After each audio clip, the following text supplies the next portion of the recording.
আজকে বাংলাদেশের মানুষ যত আছে অধিকাংশই হলো মাজার পূজারী, কবর পূজারী। যারা মাজার পূজা করে, পীর পূজা করে, কবর পূজা করে, তারা মুসলিম না, তারা কাফের। কথা পরিষ্কার। এক। দুই নম্বর, আকীদাগত দিক যদি বলি, যারা বিশ্বাস করে আল্লাহ সর্বত্র বিরাজমান, তারা মুসলিম না, তারা কাফের। কথা আমার না। যারা বিশ্বাস করলে আল্লাহ নিরাকার, তারা মুসলিম না, তারা কি? কাফের। যারা বেনামাজি, নামাজ পড়ে না, বলে ঈমান ঠিক আছে, এই হারামখোরকে বলবো আমার জুতাও ঠিক আছে। যারা বেনামাজি তারা মুসলিম না। তাহলে ওমা ইউমিনু আকসারুহুম বিল্লাহ ইল্লা ওয়া হুম মুশরিকুন। আল্লাহকে বিশ্বাস করে কিন্তু তারা কি? মুশরিক। তারা কি? মুশরিক। আস্তাগফিরুল্লাহ, আস্তাগফিরুল্লাহ, নাউজুবিল্লাহ। আপনি কি বুঝতেছেন বলেন তো দেখি? সালাত আদায় করবে কিন্তু মুশরিক, সালাত আদায় করবে কিন্তু কাফের। আমরা সালাত পড়ি না, আমাদের অবস্থাটা কি হবে? ঠিক ভাগ করতে করতে কোথায় গেল? লালন। এই যে নামাজ পড়ে, সালাত আদায় করে, রোজা রাখে, কিন্তু লালনকে বিশ্বাস করে, তাই না? লালনের সূত্র হলো প্রেম ভাজা। প্রেম ভাজা বুঝেন তো? প্রেম ভাজা। লালনের দর্শন হলো, একটু বলতেই হয়, আপনার একটু অন্তত ঘৃণা করে আপনাদের, আপনার মধ্যে যেন ঘৃণা হয় একটু। প্রেম ভাজা বলে কাকে জানেন? আস্তাগফিরুল্লাহ। বাউল মানে কি? আরবিতে বাউল মানে পেশাব। বাউল মানে কি? পেশাব। যদিও গবেষকরা বলছে বাউলটা আসছে বাল থেকে, বাল একটা মূর্তির নাম, বাল থেকে, তো বিশ্লেষণটা সঠিক না। আর কেউ বলতে বাউর থেকে, মানে উদ্ভট্টি, মাতাল, তার থেকে বাউল আসছে। না না না না, বাউল মূলত পেশাব থেকে এসেছে। আমি বলছি পেশাব থেকে এসেছে। মানে প্রেম ভাজা তৈরি করেছে মহ ঔষধ। তারা কি দ্বারা জানেন? আপনি নেটে সার্চ দিলে প্রেম ভাজা পাবেন। সেটা হলো মুত। মুত বুঝেন? মুত কি? আপনি পেশাব বলেন না মুত বলেন? মায়ের ভাষাটা বলেন আগে। আপনার ছেলেকে কি বলেন? এই যা মুতি আই, বলেন না? আপনার বন্ধুকে বলে তাহলে একটু মুতা চাপছে, মুতি নিয়ে, বলেন না? থামেন, আমি মুতের কথাই বলছি। আজকে অত ভদ্র হওয়ার দরকার নাই, পেশাব বলার দরকার নাই। লেখছে মূত্র। মূত্র, মুত পায়খানা। কটা হলো? দুইটা। আর একটা হলো রজ।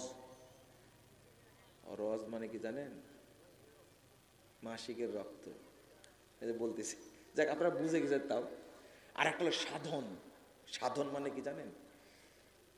মাসিকের রক্ত হলো রজ, আর সাধন। এই হারামখোর বাউলদের ভাষা কিন্তু পৃথক, ভাষা কিন্তু। এইটা হলো মিলনের পূর্ব মুহূর্তে মহিলাদের যোনি থেকে নির্গত এই তরল পদার্থর নাম হলো সাধন। সময় গেলে সাধন হবে না, খাটাস কোথাকার। আস্তাগফিরুল্লাহ, আস্তাগফিরুল্লাহ। আপনাদের কেন বলছি? এই চারটা জিনিস নিয়ে ওরা তৈরি করে প্রেম ভাজা। এইটা হলো তাদের মহ ঔষধ। এইটা খেলে সব অসুখ ভালো হয়ে যাবে। আস্তাগফিরুল্লাহ। আমি যে বললাম বাউল মানে মুত, এবার কি বোঝা গেছে? কোন জায়গায় ধরছে? লতা সিদ্ধি। শোনেন, ওয়াজ তো প্রতিদিনই শোনেন, কিন্তু ওয়াজ কিছু শোনার দরকার। ওয়াজ আপনাকে আমি ধুয়ে দিব। কিন্তু লালন সম্পর্কে আমার পড়াশোনা আছে আজ থেকে আরো 20 বছর আগে। লালনের তথ্য আমার কাছে আছে, সব তথ্য আমার কাছে আছে। এমনকি গাড়ির মধ্যেও আছে, যদি বলতে নিয়ে আসেন দেখাবো। কিন্তু গাড়ির মধ্যেও আছে। আমি কি বলতে চাচ্ছি বুঝেন, রেফারেন্স ছাড়া কথা বলি না। লালনের ভক্তরা বলছে আমাদের ধর্ম আলাদা, আমাদের নবীও আলাদা। লেখছে আমরা বলি লা ইলাহা ইল্লাল্লাহ, লালন রাসূলুল্লাহ। তো তোমার শরম হবে কোন দিন, যাদের নবী আলাদা, যাদের ধর্ম আলাদা, যারা মূর্তি পূজা থেকে এসেছে মানুষকে মুশরিক বানানোর জন্য। কি ওরে মন গুরু ভোজনা, গুরু বিনে মুক্তি পাবি না। গুরু নামে আছে খোদা, যিনি গুরু তিনি খোদা। যিনি গুরু তিনি খোদা। এটা যদি লালনের ভাষা হয়, তোমার কতবার তওবা করা লাগবে।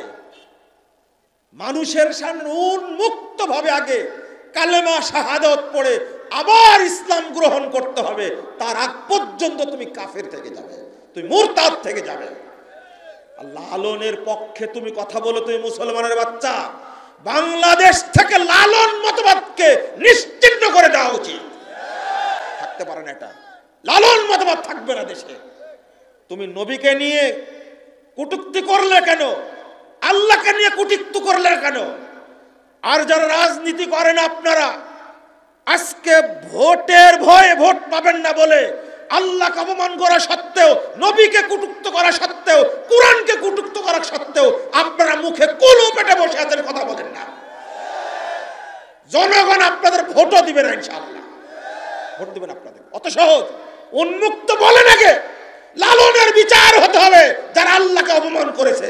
বলুন আগে, আপনি যাই হন না কেন, বলেন না কেন আপনি কোন পণ্ডিত এসেছেন।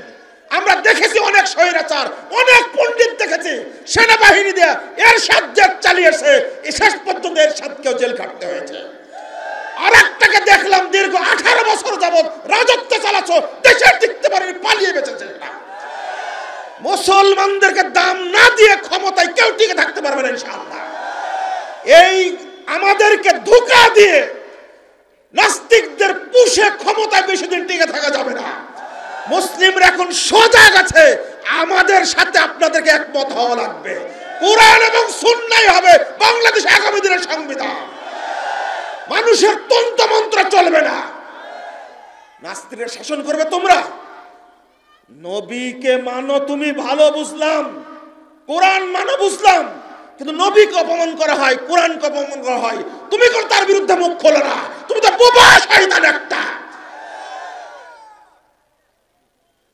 লালন বলছে এত নোংরা কথা, লতা সিদ্ধি ওকে বলবেন নামাজ পড়ো না কেন?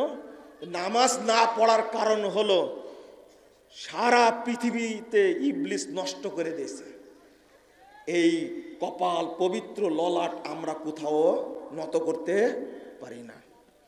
তবে হ্যাঁ, এক জায়গায় শয়তান কাজ করতে পারেনি, সেটা কি? লতা সিদ্ধি। লতা মানে কি জানেন? আস্তাগফিরুল্লাহ। লতা শব্দের অর্থ, অনেক মহিলার নাম আছে না লতা, এরা কিছু জানে না। লতা মানে মহিলাদের যোনিপথ। এইটা লালনের পরিচয় ভাষা। ওই জায়গায় শুধু শয়তান সেজদা দিতে পারেন না। আমাদের নীতি হলো মহিলাদের যোনিপথ ব্যবহার করা, এটাই হলো লতা সিদ্ধি। এটা সহ্য করতে পারবেন আপনি? কোন মুসলমান পারবে? আমাদের মা বোন নাই? এই অপবিত্র এই মুরতাদ গুলো আজকে লালনের গানকে বাস্তবায়ন করার জন্য চেষ্টা চালাচ্ছে। তোমার লজ্জা নাই, শরম নাই? তুই পড়ো না কেন? পড়লেই তো পাবে, তুই পড়ো না তো। তুমি মূর্খ, তুমি লালন সম্পর্কেও জানো না, জাতীয়বাদ সম্পর্কে জানো না, তুমি ধর্ম নিরপেক্ষ মতবাদ সম্পর্কে জানো না, কমিউনিজম সম্পর্কে জানো না, তুমি গণতন্ত্র সম্পর্কে তুমি জানো না। তুমি খালি ফাল পড়ো নিজের মতো করে। আগে পড়াশোনা করো। আগে 2 ক্লাস পড়াশোনা করেনি, যা ইচ্ছা তাই বলে। লালনের উপরে লেখা বইগুলো যদি কোনো মুসলমান পড়ে, ও 2 কান ধরে তওবা করে ইমাম সাহেবের কাছে এসে, আমি ভুল করেছি, আমাকে মাফ করে দেন। কি পরিমাণ অপমান করেছে লালন আল্লাহকে। আর তুমি লালন ভক্ত মানে তুমি মুরতাদ। আস্তাগফিরুল্লাহ, আস্তাগফিরুল্লাহ। শুধু তাই, বেহেশতকে নিয়ে, জান্নাতকে নিয়ে কটূক্তি করেছে। জান্নাতে দুধের নহর আছে না, পানির নহর আছে, মধুর নহর আছে, আছে না? আল্লাহ নবী সাল্লাল্লাহু আলাইহি ওয়াসাল্লাম বলছেন এগুলো তৈরি করে আসছে দুধের নহরগুলো এত স্বচ্ছ পরিষ্কার। হারামখোর লালন বলছে এইগুলোই, এই নহরগুলোই সেইগুলো, এই অল্প বয়সী মহিলার যে ঋতুস্রাব, এই ঋতুস্রাব হলো জান্নাতের নহরের খাবার। একে ক্ষমা করবেন আপনি কোনোদিন? তাহলে আপনি জানেন না তথ্য। ভ্রান্তির বেড়া জেলে একামতি দিন বইয়ে বহু আগে লিখছি, এবার আরো বিস্তারিত ধুয়ে দিছি, এবার খুব তাড়াতাড়ি প্রকাশ পাবে ইনশাল্লাহ। বিস্তারিত ধুয়ে দিছি, কেউ টিকতে পারবে না ইনশাল্লাহ। লালন মতবাদটাকে তাড়াতেই হবে বাংলাদেশ থেকে, তাড়াতেই হবে। কেন? এটা নিষিদ্ধ করাই লাগবে। এটাকে কাদিয়ানীদের বিরুদ্ধে সংগ্রাম যেমন করি, লালনের বিরুদ্ধেও সংগ্রাম চলবে। কাদিয়ানীরা মুসলিম না কাফের? সন্দেহ আছে? যদি কারো সন্দেহ থাকে, কাদিয়ানী কাফের না। যদি কারো সন্দেহ থাকে সে কি? কাফের। অনুরূপ ভাবে যে সন্দেহ করবে লালন ভক্তরা কাফের না কাফের না, ও নিজেও কাফের হয়ে যাবে, কাফের হয়ে যাবে। আস্তাগফিরুল্লাহ, আস্তাগফিরুল্লাহ, নাউজুবিল্লাহ। বন্ধুরা আমার, আমি আপনাদের অনেক কথা বলতে গিয়ে মূল কথাটা ছিল যে কোরআন এবং সুন্নাহ আমরা বুঝবো যেভাবে বুঝেছেন রাসূল সাল্লাল্লাহু আলাইহি ওয়াসাল্লাম এবং সাহাবায়ে কেরাম। মনে থাকবে তো ইনশাআল্লাহ? একটা উদাহরণ দিয়ে শেষে অনুমতি দিলে দেব। একটা উদাহরণ আমি অনুরোধ করবো, আপনাদেরকে বেশি বুঝতে যাবেন না। যতটুকু বুঝেছেন রাসূল সাল্লাল্লাহু আলাইহি ওয়াসাল্লাম সাহাবায়ে কেরাম ততটুকুই বুঝতে হবে। এই বাহিরে বুঝতে গেলে কুফরি। যেমন কাদিয়ানীরা কাফের হয়ে গেছে কি কারণে? ওরা বুঝেছে নিজের মতো, তাই না? কি নিজের মতো বুঝেছে? ওরা বুঝেছে যে মা কানা মুহাম্মাদুন আবা আহাদিম মির রিজালিকুম ওয়ালাকির রাসূলুল্লাহি ওয়া খাতামান নবিয়্যিন। মুহাম্মদকে তারা নবী মানে, কিন্তু শেষ নবী মানে না। এই আয়াতটার অপব্যাখ্যা করেছে। মুহাম্মদ আংটিওয়ালা নবী, শেষ নবী না। নাউজুবিল্লাহ। শুধু এই বুঝটা বুঝার কারণে তাদেরকে আমরা কি বলেছি? কাফের। কি বলেছি? কাফের বলেছি। যে একটা অপব্যাখ্যা করার কারণে ওরা কিন্তু বলে মুহাম্মদ নবী, তবে শেষ নবী না। এতটুকু অপব্যাখ্যা করছে আর বলছে এইটা মানে আংটিওয়ালা নবী। আজকে যারা আমরা হাজারো আয়াতের অপব্যাখ্যা করছি, তাদের কি হবে? ওদের সার্টিফিকেট একটা, আমাদের সার্টিফিকেট কয়টা হবে? তাহলে প্রমাণ হলো কোরআনের অপব্যাখ্যা করলে মানুষ কি হয়ে যায়? কাফের হয়ে যায়। আপনারা নিজেরাই কাফের বলে দিয়েছেন তো, কাদিয়ানীদেরকে নিজেরাই কাফের বলে দিয়েছেন। আল্লাহ বলছেন ফিহি রিজালুন ইউহিব্বুনা আইয়াতাতাহহারু আল্লাহু ইউহিব্বুল মুত্তাহিরিন। সূরা তাওবা 108 নম্বর আয়াত। আল্লাহ বলছেন এই এলাকায় বেশ কিছু ব্যক্তি আছে, তারা পবিত্রতা হাসিলকে ভালোবাসে, আল্লাহও তাদেরকে ভালোবাসেন। এটা কোরআনের আয়াত না? কোরআনের আয়াত। এবার ব্যাখ্যা দিচ্ছে কি জানেন? পেশাব করার সময় আগে নিতে হবে টিস্যু অথবা ঢেল, না হলে তেনা। তারপরে 40 কদম হাঁটতে হবে, তারপরে একটু নাচানাচি করা লাগবে, তারপরে কাশি দিতে হবে, একটু কুতাকুতি করা লাগবে। কারণ পুরুষের লজ্জায় স্থানে অনেকগুলো স্টেশন আছে, এই স্টেশনে পেশাব বেঁধে থাকে। যুক্তিটা ঠিক না? এই কোরআনের আয়াত পড়ে ব্যাখ্যা দিল, কত সুন্দর ব্যাখ্যা। যদি পেশাবটা লেগে যায় কি সুন্দর করে বলছে, দেখছেন? লা ইলাহা ইল্লাল্লাহ আস্তাগফিরুল্লাহ আস্তাগফিরুল্লাহ বলছে আগে টিস্যু নিতে হবে, 40 কদম হাঁটতে হবে, ঢেল নিতে হবে, নাচানাচি করতে হবে। এবার শুনেন তো, এই আয়াতটা যার উপরে নাজিল হয়েছে তিনি কি বলছেন বলবো? 355 নম্বর হাদিস, ইবনু মাজার মধ্যে এসেছে। 3 জন সাহাবী থেকে বর্ণিত হাদিসটি। তাদেরকে চিনেন কিনা দেখেন তো। 1 নম্বর আবু আয়ুব আনসারী, জাবের বিন আব্দুল্লাহ, আনাস বিন মালিক। চিনেন 3 জনকে? চিনেন না? 3 জনই কোথাকার? মদিনার, তিনজনই মদিনার। আবু আইয়ুব আনসারীর বাড়িতে প্রথম কি রাসূল সাল্লাল্লাহু আলাইহি ওয়াসাল্লাম গেলেন না? প্রথম তিনি বর্ণনাকারী। দুই, জাবির বিন আব্দুল্লাহ, ওই সাহাবীর কথা বলছি যে সাহাবীর সাথে আল্লাহ রাসূলের সবচেয়ে ভালো সম্পর্ক ছিল। কার সাথে? জাবির রাদিয়াল্লাহু আনহুর সাথে। আর আনাস রাদিয়াল্লাহু আনহু হাদিসের রাবী, 10 বছরের খাদেম। কয় বছরের? 10 বছরের। তিনজন বর্ণনা করছেন হাদিসটা, একটু শুনেন। লাম্মা নাযালাত হাযিহিল আয়া, যখন আয়াতটা নাজিল হলো, তিনজন সাহাবী বলছেন, যখন আয়াতটা নাজিল হলো, ক্বালা রাসূলুল্লাহ সাল্লাল্লাহু আলাইহি ওয়াসাল্লাম ইন্নাল্লাহা ক্বাদ আসনা আলাইকুম ফিত তুহুর ফামা তুহুরুকুম। আচ্ছা শোনো,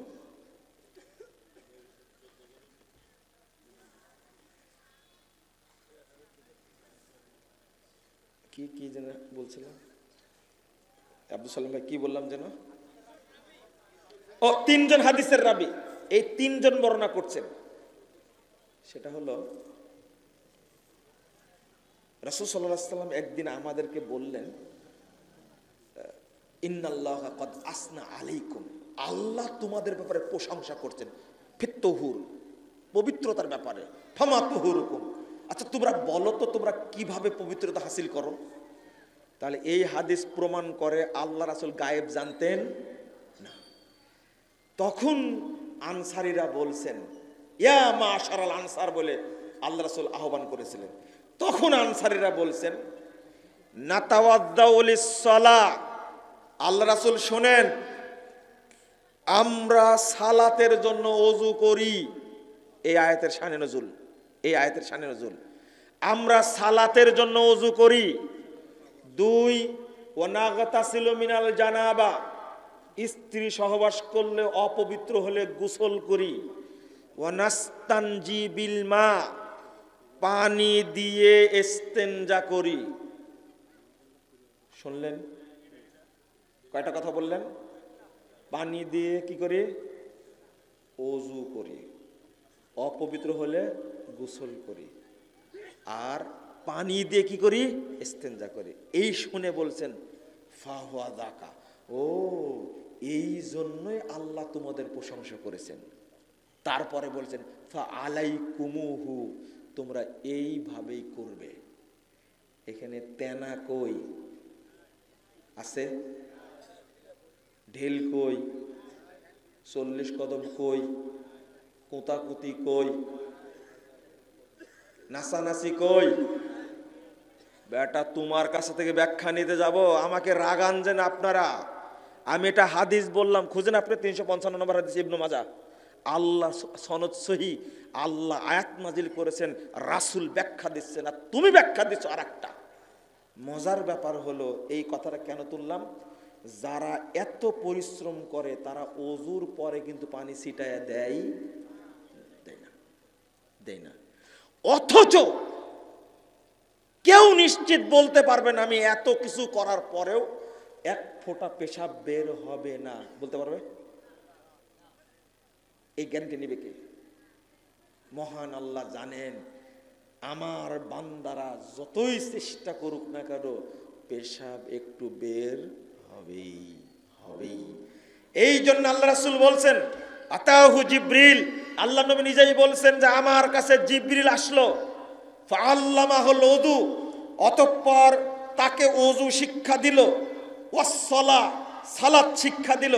আল্লাহ রাসূল বলছেন ফালাম্মা ফারাগা মিনাল ওযু, শোনো সাহাবীরা, যখন জিবরিল ওযু শেষ করলেন, আখাযা গুরফাতাম মিন মা, অতঃপর এক চুল্লু পানি হাতে নিলেন, নেওয়ার পরে ফানাদাহা বিহা ফারজাহু, আল্লাহ রাসূল তার লজ্জা স্থান বরাবর পানি ছিটিয়ে দিলেন। আল্লাহ পাঠিয়েছেন জিবরিল আমিনকে, যাও আমার মোহাম্মদকে শিক্ষা দিয়ে আসো, ওযুর পরে যেন তার লজ্জা স্থান বরাবর পানি ছিটিয়ে দেয়। আল্লাহ সেফটি দিলেন বান্দার, কিন্তু বান্দা এটা গ্রহণ করেনি, অপবিত্র হতে পারবে না।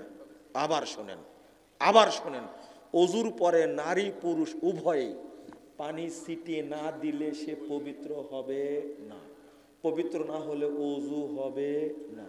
ওযু না হলে নামাজ হবে ক্লিয়ার। এই আয়াতটাকে কিভাবে 12টা বাজাচ্ছে খেয়াল করছেন আপনারা? আল্লাহ যেন আমাদের বুঝার তৌফিক দান করে। আমি জানি আপনাদের মাঝে অনেক ত্রুটি আছে, অনেক ভুল আছে। এই ভুলের ব্যাপারে আপনাদের কাছে আমার নসিহত একটা, আপনি যদি ভুলের উপরে টিকে থাকতে চান তাহলে এক সময় আপনি নিজেই লজ্জাবোধ করবেন। 54 বছর যাবৎ বাংলাদেশে ইফতারির সময়ের সাথে 3-4 মিনিট যোগ করে ইফতার করা হয়েছে, করা হয়নি? গত রমাজানে এই 3 মিনিট এই শয়তানের লেজ সরকারিভাবে কেটে দেওয়া হয়েছে। ঠিক বললাম নাকি? বলেন, আহলে হাদিসরা আপোষ করেছে না তারাই সংশোধন হয়েছে? হয়েছে? ইজ্জত গেছে। অথচ এই 3 মিনিটকে কেন্দ্র করে কত আহলে হাদিস মসজিদ ভেঙে দেওয়া হয়েছে, কত ইমামকে গ্রেফতার করা হয়েছে, কত মাদ্রাসার উপরে আক্রমণ করা হয়েছে, সব ইতিহাস আমাদের জানা। কিন্তু আল্লাহর রহমতে 54 বছর পরে হলেও এ দেশের মানুষ বুঝতে পেরেছে। বলেন আলহামদুলিল্লাহ। শুধু তাই, দীর্ঘ 1150 বছর যাবত মক্কা মদিনায় চলছিল 20 রাকাত সালাত। চলছিল। এখন আছে? এখন আছে? এখন নাই। যান উমরা করতে যান, যা দেখে আসেন, রমজান মাসে যাবেন আছে কিনা। এত বছর ছিল কিন্তু 13র পরে কমাতে পারেনি, 13র উপরে কমায় দিয়েছে। কেন বলেন? এত বছর ছিল 20 রাকাত তারাবি, 10 রাকাত করে 2 ইমাম পড়াতেন, ব্যাখ্যা আমরা অনেক দিতাম। কিন্তু আহলে হাদিসরা কি কোনোদিন এইটাকে মেনে নিয়েছে? কোনোদিন 20 রাকাতকে জায়েজ বলেছে? মক্কার আমল চেঞ্জ হতে পারে কিন্তু আহলে হাদিসের আমল চেঞ্জ হয় না। কথা কি বোঝা গেল? যারা ফতোয়া দিয়েছে 20 রাকাত পড়া যাবে, পড়া যেতে পারে, মেও মেও করে ফতোয়া দিয়েছে, আজকে তাদের কি অবস্থা? 856 বছর 656 বছর যাবত মক্কার চারিদিকে 4 মুসাল্লা ছিল না? 4 মুসাল্লা ছিল। জোহর সালাত আদায় করছে একসঙ্গে 4টা জামাত হচ্ছে, হানাফি, শাফি, মালিকি, হাম্বলি, 4 জামাত করছে। এটা আছে এখন না নাই? আবার যদি 4 মুসাল্লা শুরু হয়, আহলে হাদিসরা এটাকে জায়েজ বলবে? কোনোদিন জায়েজ বলবে না, কোনোদিনই না, প্রশ্নই আসে না। আমি আপনাদের বলছি, আল্লামা দেলাওয়ার হোসেন সাইদি রাহিমাহুল্লাহ যদি জাল হাদিসের কবল রাসূল সাল্লাল্লাহু আলাইহি ওয়াসাল্লাম সালাত বইটা পড়ে তিনি যদি সালাত চেঞ্জ করতে পারেন, একসঙ্গে সালাত আদায় করছি। আমি আর সালাউদ্দিন কাদের চৌধুরী হলেন মুক্তাদি, আর সাইদি সাহেব কি ইমাম। আমার সামনে সালাত আদায় করছেন। যখন রফুল আয়াদান করে সালাত আদায় করেন, সাইদি সাহেব আপনার বেশি ভালো লাগবে না আমার বেশি ভালো লাগবে? এর জন্য আমি দোয়া পড়ে দিব, তারপর উঠবেন ইনশাআল্লাহ। যারা ছাত্ররা আছে তারা যাবে ভিতরে, আছে নাকি? জান তো, কেউ কাউকে দেখছি না তো। আপনারা হাত ছেড়ে একটু দান করবেন তো ইনশাআল্লাহ। আমি দোয়া করব আপনাদের জন্য, যে 1 টাকা দিবে আল্লাহ যেন তাকে 1 কোটি টাকা বরকত দান করেন। যারা 2 টাকা দিবে আল্লাহ যেন তাকে 2 কোটি টাকা বরকত দান করেন। যারা 10 টাকা দিবে আল্লাহ যেন তাদেরকে 10 কোটি টাকা বরকত দান করেন। আপনাদের লোকজন নাই? অসুস্থ সভাপতি সাহেব দোয়া করি। জি অসুস্থ হয়ে গেছে। ও আল্লাহ রহম করুন। আমি শেষে বলছি, আল্লাহ রাব্বুল আলামিন আমাদেরকে যেন কবুল করে নেন, আমিন। আল্লাহ যেন এই মাহফিলকে কবুল করে নেন, আমিন। যারা অসুস্থ আছেন আল্লাহ যেন তাদেরকে সুস্থতা দান করেন। আমি শুনলাম আজকের এই সম্মেলনের সম্মানিত সভাপতি শেখ ডক্টর মুখলিসুর রহমান তিনিও অসুস্থ। আমি দোয়া করি আল্লাহ রাব্বুল আলামিন যেন তাকে সুস্থতা দান করেন, আমিন। এছাড়া আমরা যারা অসুস্থ আছি, বিপদে আছি, আল্লাহ রাব্বুল আলামিন যেন আমাদের সকলকে সুস্থতা দান করেন, বিপদ যেন দূর করেন, আমিন। যারা মারা গেছেন রব্বুল আলামিন যেন আমাদের সকলকে